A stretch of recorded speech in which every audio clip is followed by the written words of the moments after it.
আমার পুলিশ এসপির ভাইয়ের নাম হলো তানভীর। আমি বলতে চাই সম্মানের সাথে আমার ভাইকে, যে আপনার বাবার বিবাহটাকে বৈধ করেছিল এই দেশের উলামায়ে কেরাম।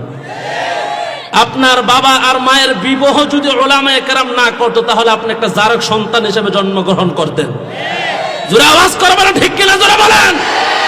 আপনার বাবা মা মারা যাওয়ার পর আপনি বলেছেন আপনার বাবার জানাজার নামাজ আপনি পড়াইতে পারবেন, এই দেশের মৌলবাদীদের জানাজার নামাজ পড়াবে লাগবে না বলে আপনি বলেছেন। আমি বলতে চাই, ও প্রশাসনের এসপি ভাই, আপনার বাবার জানাজার নামাজের ইমামতি আপনি করাইবেন, কিন্তু আপনার তো দাড়ি নাই, আপনার তো সুন্নতি লেবাস নাই, আপনি তো হালালের টাকা কয় টাকা খেয়েছেন এই দেশের সাধারণ মানুষ আপনাদের সম্বন্ধে ভালো করে জানে। আমরা জানি যারা ঘুষ নিয়ে এই দেশের মধ্যে চলে তাদের পিছনে এক কাদা চলে না, ঠিক কিনা জোরে বলেন।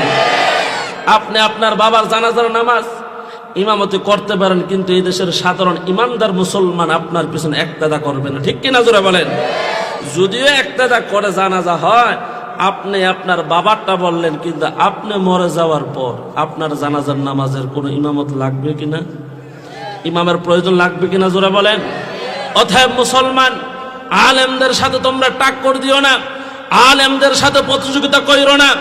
আলেমদের সামনে যদি তোমরা নেতৃত্ব দিতে চাও, আলেমদেরকে যদি অসম্মান করো, আর যদি তোমাদের স্লোগান এমন হয় আলেমদের গালে গালে জুতা মারো তালে তালে এরকম স্লোগান যদি তোমরা দাও, আমরা বলতে চাই আলেমদের সামনে সাধারণ তখনই যায় যখন জানাজার প্রয়োজন হয়।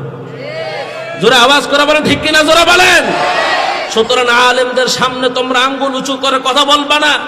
আল্লাহি, আল্লাহর কসম, যাদের সিনার মধ্যে কোরআন রয়েছে, যাদের সিনার মধ্যে হাদিস রয়েছে, তাদের নবীর সুন্নতি দাড়ি তাদের চেহারার মধ্যে রয়েছে, মাথার মধ্যে পাগড়ি রয়েছে, মাথার মধ্যে টুপি রয়েছে, এই সমস্ত আলেমদের গালে তোমরা জুতা মারবা বলে স্লোগান দাও, আল্লাহর কসম আরশের আজিমের মালিক আল্লাহ সহ্য করবে না, ঠিক কিনা জোরে বলে। সাবধানতা অবলম্বন করতে চায়। আর যদি এই দেশের মধ্যে থেকে উলামায়ে কেরামদের বিরুদ্ধে যদি এরকম ভাবে দিন দিন ইসলামের বিরুদ্ধে, কোরআনের বিরুদ্ধে, আলেমদের বিরুদ্ধে যদি ষড়যন্ত্র করা হয়, আমরা বলতে চাই বাংলার জমিন হলো টুপিওয়ালাদের জমিন।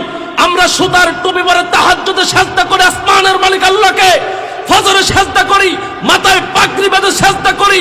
প্রয়োজনে যদি সাজদার মসজিদ বন্ধ করে দেওয়া হয়, কোরআন হাদিসের আলোচনা বন্ধ করে দেওয়া হয়, মাথার পাগড়ি কোমরে বেঁধে ময়দানে নামবো, কোন নাস্তিক আর বেঈমানের সামনে মুসলমান আপোষ করবে না।